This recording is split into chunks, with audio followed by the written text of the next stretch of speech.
Ciao a tutti, Forza Milan. In questo video vi voglio parlare del mercato del Milan che ha preso, è ceduto e vorrei anche darvi un voto. Mi scuso anche perché non mi sono fatto più vivo, quindi chiedo scusa. Allora, aspetta un attimo.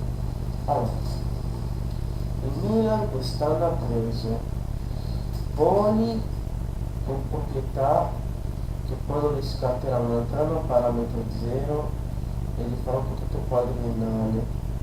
Saponara con proprietà, Vergara parametro zero, Silvestre in prestito con di riscatto fissato 7 milioni, Kakà grande ritorno di Miki e diciamo che è arrivato a costo zero firmando un contratto biennale e però vanno 5 milioni di bonus a Real Madrid per via delle prestazioni e Madrid per 12 milioni di altro contratto quadriennale.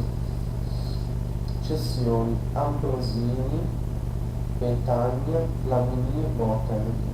Ambrosini sarà andato via come un traditore a parametro zero alla Fiorentina, Petagna in prestito alla Sampdoria per farlo crescere un po', Lamini parametro zero e è tornato all'Arsenal e Boateng come un lampo è andato via a un Schalke 04 per 12 milioni dove il Milan poi ha preso Martin. Allora, il mio giudizio su questo mercato del Milan è un 6 al 7 perché, perché comunque il Milan non ha proprio sistemato, diciamo, i reparti che servono, però con la rete di Matri e di Kakà ha, diciamo, sistemato un po' l'attacco che serve per il Vice Pazzini, Balotelli e Kakà per la tre quarti, diciamo, perché il Milan tornerà con 4-3-1-2 e il Milan vuole mettere un trequartista e quello può essere Kakà.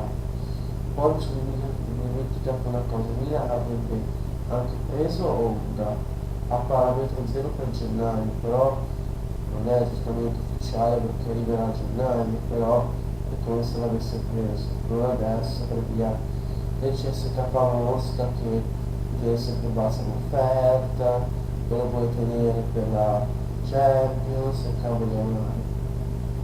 Però è un affare fatto e poi a gennaio sarà Dublino.